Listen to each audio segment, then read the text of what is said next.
ಭಾರತ ದೇಶ ನೋಡಲು ತುಂಬ ಸುಂದರವಾಗಿ ಹಸಿರಿನಿಂದ ಸಂಪದ್ಭರಿತವಾಗಿ ಕಾಣಿಸುತ್ತದೆ. ಆದರೆ ಈ ನೆಲವನ್ನು ಹಿಂದೊಂದು ಕಾಲದಲ್ಲಿ ಉಲ್ಕೆಗಳು, ಅಂತರಿಕ್ಷದ ಕಲ್ಲುಗಳು ಬಂದು ಅಪ್ಪಳಿಸಿ ಹೋಗಿದ್ದವು. ನಾವು ಹಿಂದಿನ ಎಪಿಸೋಡ್ನಲ್ಲಿ ಚಿಕ್ಸ್ಲೂಬ್ ಕ್ರೇಟರ್ ಬಗ್ಗೆ ಹೇಳಿದ್ದೆವು.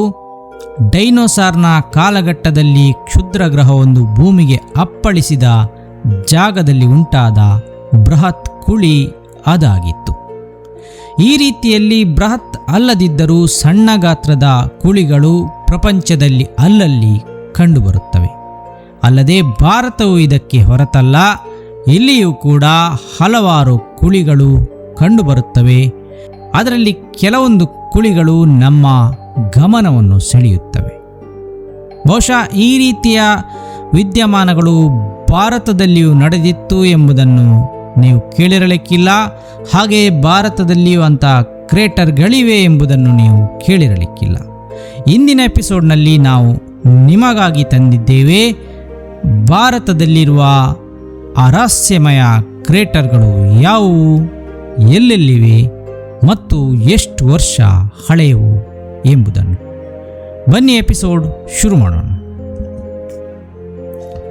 ಲೋನಾರ್ ಕ್ರೇಟರ್ ಸುಮಾರು 50,000 ವರ್ಷಗಳ ಹಿಂದೆ ಭೂಮಿಯಲ್ಲಿ ಒಂದು ದಿನ ಕೆಲವೇ ಕ್ಷಣಗಳಲ್ಲಿ ಬದಲಾವಣೆಯೊಂದು ಸಂಭವಿಸಿತು. ಲಕ್ಷಾಂತರ ವರ್ಷಗಳಿಂದ ಅಂತರಿಕ್ಷದಲ್ಲಿ ತಿರುಗಾಡುತ್ತಿದ್ದ ಉಲ್ಕಾಪಿಂಡವೊಂದು ಆ ದಿನ ಭಾರೀ ವೇಗದಲ್ಲಿ ಭೂಮಿಯತ್ತ ನುಗ್ಗಿತ್ತು. ಅದು ವಾತಾವರಣವನ್ನು ಭೇದಿಸಿ ಬೆಂಕಿಯ ಚೆಂಡಿನಂತೆ ಹೊತ್ತಿ ಉರಿಯುತ್ತಾ ಮಹಾರಾಷ್ಟ್ರದ ಡೆಕ್ಕನ್ ಪ್ಲೇಟೋ ಬಂಡೆಗಳಿಗೆ ಭೀಕರವಾಗಿ ಅಪ್ಪಳಿಸಿತು. ಸಾವಿರಾರು ಅಣುಬಾಂಬ್ಗಳ ಸ್ಫೋಟದ ಶಕ್ತಿ ಹೊರಹೊಮ್ಮಿಸಿದ್ದ ಆ ವಿದ್ಯಮಾನ ಕಲ್ಲುಗಳನ್ನೇ ಕರಗಿಸಿಬಿಟ್ಟಿತು. ಒಂದು ವೃತ್ತಾಕಾರದ ಮಹಾಗುಂಡಿಯನ್ನೇ ಅದು ನಿರ್ಮಿಸಿಬಿಟ್ಟಿತ್ತು. ಆ ವೃತ್ತದ ವ್ಯಾಸ ಅಂದರೆ ಡಯಾಮೀಟರ್ 1.8 ಕಿಲೋಮೀಟರ್ನಷ್ಟು ದೊಡ್ಡದಾಗಿತ್ತು. ಇಂದು ಇದನ್ನು ಲೋನಾರ್ ಲೇಕ್ ಎಂದು ಕರೆಯಲಾಗುತ್ತದೆ. 150 ಮೀಟರ್ ಆಳವಿರುವ ಈ ಗುಂಡಿ ಕಾಲಕ್ರಮೇಣದಲ್ಲಿ ಅಂತರ್ಜಲದ ನೀರು ಸೇರಿಕೊಂಡು, ಮಳೆಯ ನೀರು ಸೇರಿಕೊಂಡು ಒಂದು ಸರೋವರವಾಗಿ ಬದಲಾಯಿತು. ಲೋನಾರ್ ಕ್ರೇಟರ್ ಲೋನಾರ್ ಲೇಕ್ ಆಯಿತು. ಈ ಕ್ರೇಟರ್ ಬೆಸಾಲ್ಟ್ ಕಲ್ಲಿನಲ್ಲಿ ಉಂಟಾಗಿದೆ. ಸಾಮಾನ್ಯವಾಗಿ ಉಲ್ಕಾಪಾತಗಳು ಮಣ್ಣಿನಲ್ಲಿ ಅಥವಾ ಮರಳಿನಲ್ಲಿ ಆಗುತ್ತವೆ, ಆದರೆ ಇದು ಬೆಸಾಲ್ಟ್ ಕಲ್ಲಿನಲ್ಲಿ ಆಗಿದೆ. ಈ ಸರೋವರದ ಹೊರಭಾಗದ ನೀರು ಸಿಹಿಯಾಗಿರುತ್ತದೆ. ಮಧ್ಯಭಾಗದ ನೀರು ಉಪ್ಪು ಮತ್ತು ಕ್ಷಾರ ಮಿಶ್ರಿತವಾಗಿದೆ. ಇಲ್ಲಿ ಕಂಡುಬರುವ ಸೂಕ್ಷ್ಮ ಜೀವಿಗಳು ಭೂಮಿಯ ಬೇರೆಲ್ಲೂ ಕಂಡುಬರುವುದಿಲ್ಲ. ಅಂತಹ ವಿಚಿತ್ರ ವಿದ್ಯಮಾನ ಇಲ್ಲಿ ಸಂಭವಿಸಿದೆ. ಆ ದಿನ ಇಲ್ಲಿ ಕರಗಿದ ಕಲ್ಲುಗಳು ಗಾಜಿನಂತಾಗಿ ಬಿಟ್ಟಿವೆ. ಈ ಲೋನಾರ್ ಸರೋವರವನ್ನು ವಿಜ್ಞಾನಿಗಳು ಮಂಗಳ ಗ್ರಹದ ಪರಿಸ್ಥಿತಿಯ ಮಾದರಿಯಾಗಿ ಅಧ್ಯಯನ ಮಾಡುತ್ತಾರೆ. ಮೊದಲಿಗೆ ಇಲ್ಲೊಂದು ಉಲ್ಕಾಪಿಂಡ ಬಿದ್ದಿತ್ತು ಎಂಬುದರ ಬಗ್ಗೆ ವಿಜ್ಞಾನಿಗಳಿಗೆ ಅರಿವಿರಲಿಲ್ಲ.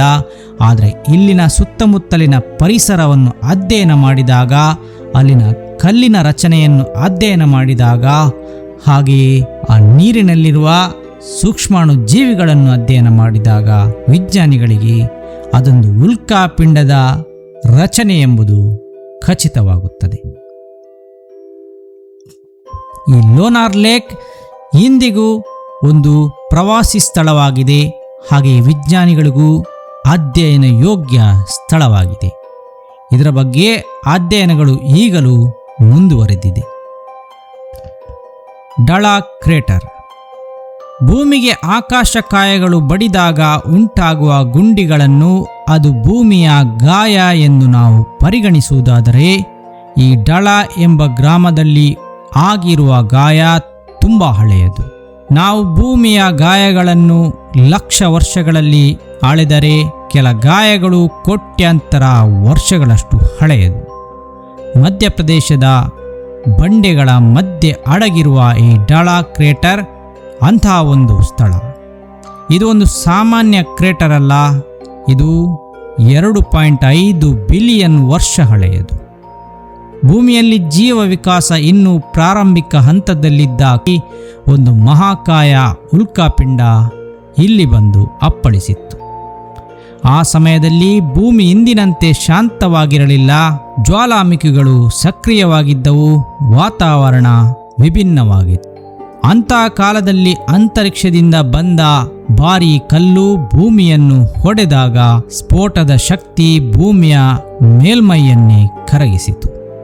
ಕಲ್ಲುಗಳು ಒತ್ತಡದಿಂದ ಚೂರು ಚೂರಾದವು, ಕೆಲವು ಕರಗಿ ಹೊಸ ರೂಪವನ್ನೇ ಪಡೆದವು. ಆ ಘಾತಕ ಅಲೆಗಳು ಭೂಮಿಯೊಳಗೆ ದಾಟಿ ಕಲ್ಲುಗಳ ರಚನೆಯನ್ನೇ ಬದಲಿಸಿದವು.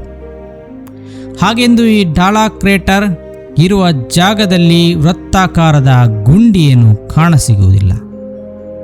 ಇದು ಮಳೆ, ಗಾಳಿ ಮತ್ತು ಭೂಗರ್ಭದ ರಚನೆಗೆ ಸಿಕ್ಕು ಕಾಲಾನುಕ್ರಮದಲ್ಲಿ ಅದರ ಆಕಾರವನ್ನು ಮರೆಮಾಚಿಬಿಟ್ಟಿದೆ. ವಿಜ್ಞಾನಿಗಳಿಗೆ ಇಲ್ಲೊಂದು ಉಲ್ಕಾಪಿಂಡ ಬಿದ್ದಿದ್ದು ಹೇಗೆ ಗೊತ್ತಾಯಿತು ಎಂಬ ಅನುಮಾನ ನಿಮಗೂ ಬಂದಿರಬಹುದು. ಹೌದು, ಶಾರ್ಟರ್ ಕೋನ್ಸ್ ಎಂದು ಕರೆಯಲ್ಪಡುವ ವಿಶೇಷ ಕಲ್ಲಿನ ರಚನೆಗಳು ಇಲ್ಲಿ ಕಂಡುಬರುತ್ತವೆ. ಅವೇ ವಿಜ್ಞಾನಿಗಳನ್ನು ಆಕರ್ಷಿಸುತ್ತವೆ. ಇದರ ಹಿಂದೆ ಬಿದ್ದ ವಿಜ್ಞಾನಿಗಳು ಭಾರೀ ಘರ್ಷಣೆಯಿಂದಾಗಿ ಕಲ್ಲಿನ ಒಳಗಡೆ ಕೋನ್ ಆಕೃತಿಯ ಗೆರೆಗಳು ಮೂಡುತ್ತವೆ.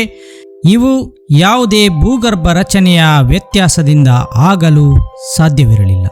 ಇದು ಅಂತರಿಕ್ಷದಿಂದ ಬಂದ ಒಂದು ಭಾರೀ ಘರ್ಷಣೆಯ ಕಾರಣದಿಂದಲೇ ಆಗಿರುವುದು ಎಂಬುದನ್ನು ಕಂಡುಹಿಡಿಯುತ್ತಾರೆ.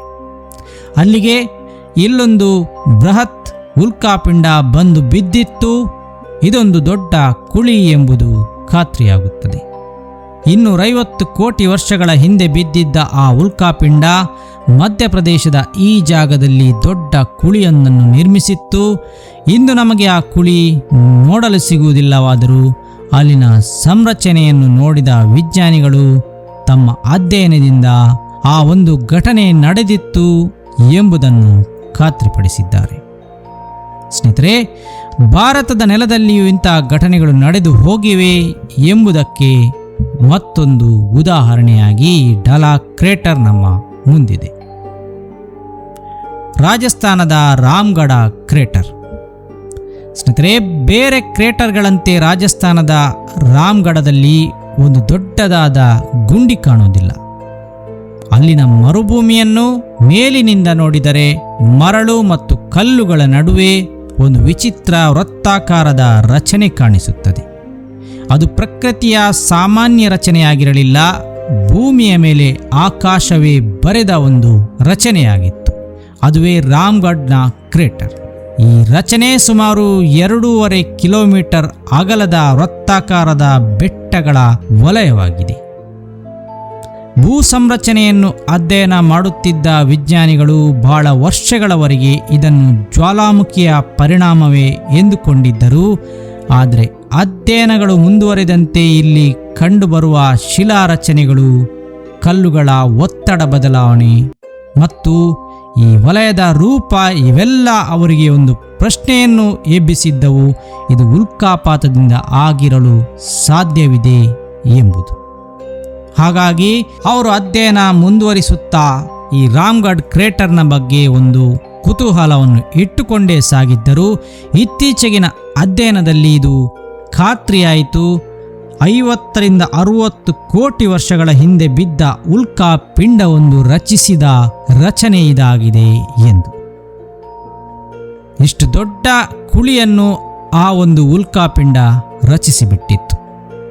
ಆದರೆ ಕಾಲದ ಹೊಡೆತಕ್ಕೆ ಸಿಕ್ಕಿ ಇಲ್ಲಿ ಎಲ್ಲವೂ ಮರೆಯಾಗಿ ಅಲ್ಲೊಂದು ಬೃಹತ್ ಗುರುತಿದೆ ಎಂಬಂತೆ ಕಾಣುವುದಿಲ್ಲ. ಗುಂಡಿ ಕಾಣದಿದ್ದರೂ ಕೂಡ ಎದ್ದು ನಿಂತ ಬೆಟ್ಟಗಳ ಸರಪಳಿಯಂತೆ ಇದು ಕಾಣುತ್ತದೆ. ಸ್ನೇಹಿತರೆ, ರಾಮ್ಗಢ್ನ ಕ್ರೇಟರ್ ತುಂಬಾ ಆಸಕ್ತಿ ಹುಟ್ಟಿಸಿದ್ದ ಇತ್ತೀಚೆಗಿನ ವಿಜ್ಞಾನಿಗಳ ಆಸಕ್ತಿಯ ತಾಣವಾಗಿತ್ತು. ಹೊಸ ಸಂಶೋಧನೆಯ ಮೂಲಕ ಇಲ್ಲಿ 50 ರಿಂದ 60 ಕೋಟಿ ವರ್ಷಗಳ ನಡುವೆ ಒಂದು ಉಲ್ಕಾಪಿಂಡ ಬಿದ್ದಿತ್ತು ಎಂಬುದನ್ನು ವಿಜ್ಞಾನಿಗಳು ಖಾತ್ರಿಪಡಿಸಿದ್ದಾರೆ. ಇದರ ಬಗ್ಗೆ ಸಂಶೋಧನೆಗಳು ಮುಂದುವರಿದಿವೆ ಮತ್ತು ವಿಜ್ಞಾನಿಗಳ ನಡುವೆ ಕೂಡ ಭಿನ್ನಾಭಿಪ್ರಾಯವೂ ಇದೆ. ಕೆಲವರು ಇದು ಜ್ವಾಲಾಮುಖಿಯಿಂದ ಆಗಿದ್ದು ಎಂದರೆ ಇನ್ನು ಕೆಲವರು ಇಲ್ಲ ಇದು ಉಲ್ಕಾಪಿಂಡದಿಂದಲೇ ಆದ ರಚನೆ ಎಂದು ಹೇಳುತ್ತಿದ್ದಾರೆ. ಸ್ನೇಹಿತರೆ, ಇವೆಲ್ಲ ಉದಾಹರಣೆಗಳು ಭಾರತದ ಭೂಮಿಯು ಕೂಡ ಹಿಂದೊಂದು ಕಾಲದಲ್ಲಿ ಉಲ್ಕಾಪಾತಗಳ ಹೊಡೆತಕ್ಕೆ ಸಿಲುಕಿ ಬದಲಾಗಿತ್ತು ಎಂಬುದನ್ನು ಸೂಚಿಸುತ್ತವೆ. ಲೋನಾರ್ ಕ್ರೇಟರ್ ನಮಗೆ ಸ್ಪಷ್ಟ ಉತ್ತರ ಕೊಡುತ್ತದೆ. ಢಾಲಾ ಕ್ರೇಟರ್ ನಮಗೆ ಪ್ರಾಚೀನ ಇತಿಹಾಸ ಹೇಳುತ್ತದೆ. ಆದರೆ ರಾಮ್ಗಢ್ ಕ್ರೇಟರ್ ಇನ್ನೂ ಮೌನವಾಗಿ ನಿಂತು ತನ್ನ ರಹಸ್ಯವನ್ನು ಸಂಪೂರ್ಣವಾಗಿ ಬಹಿರಂಗಪಡಿಸಿಲ್ಲ. ಏನೇ ಆದರೂ ಭಾರತದಲ್ಲಿಯೂ ಕೂಡ ಹಿಂದೊಂದು ಕಾಲದಲ್ಲಿ ಈ ಥರದ ಆಕಾಶದ ವಿದ್ಯಮಾನಗಳು ಅಥವಾ ಅಂತರಿಕ್ಷದ ವಿದ್ಯಮಾನಗಳು ನಡೆದು ಹೋಗಿದ್ದವು ಎಂಬುದು ನಮಗೆ ಕುತೂಹಲವನ್ನು ಹುಟ್ಟಿಸುತ್ತವೆ. ಹಾಗೆಯೇ ಪ್ರಪಂಚದಾದ್ಯಂತ ಈ ಥರದ ಘಟನೆಗಳು ನಡೆದಿದ್ದವು ಎಂಬುದನ್ನು ನಾವು ಕೇಳುತ್ತಿದ್ದೇವಷ್ಟೇ. ಆದರೆ ಭಾರತದಲ್ಲಿಯೂ ನಡೆದಿತ್ತು ಎಂಬುದಾಗಿ ನಾವು ಯೋಚಿಸಿರಲಿಲ್ಲ. ಯಾಕೆಂದರೆ ನಮ್ಮಲ್ಲಿ ಇದರ ಬಗ್ಗೆ ಹೆಚ್ಚಿನ ಅಧ್ಯಯನಗಳು ನಡೆದಿರಲಿಲ್ಲ. ಸದ್ಯ ನಮ್ಮ ವಿಜ್ಞಾನಿಗಳು ಇದರತ್ತ ಜಾಸ್ತಿ ಆಸಕ್ತಿ ವಹಿಸಿದ್ದಾರೆ. ಮುಂದಿನ ದಿನಗಳಲ್ಲಿ ಇಂತಹ ವಿಜ್ಞಾನದ ರಹಸ್ಯಗಳು ಮತ್ತಷ್ಟು ಬಯಲಾಗಲಿ ಎಂದು ನಾವು ಆಶಿಸುತ್ತೇವೆ. ಇಲ್ಲಿಗೆ ವಿಡಿಯೋ ಕೊನೆಯಾಗಲಿದೆ. ಮುಂದಿನ ವಿಡಿಯೋದಲ್ಲಿ ಮತ್ತೆ ಸಿಗೋಣ. ನಿಮ್ಮ ಅಭಿಪ್ರಾಯ ಕಾಮೆಂಟ್ನಲ್ಲಿ ತಿಳಿಸಿ. ವೀಕ್ಷಣೆಗಾಗಿ ಧನ್ಯವಾದಗಳು.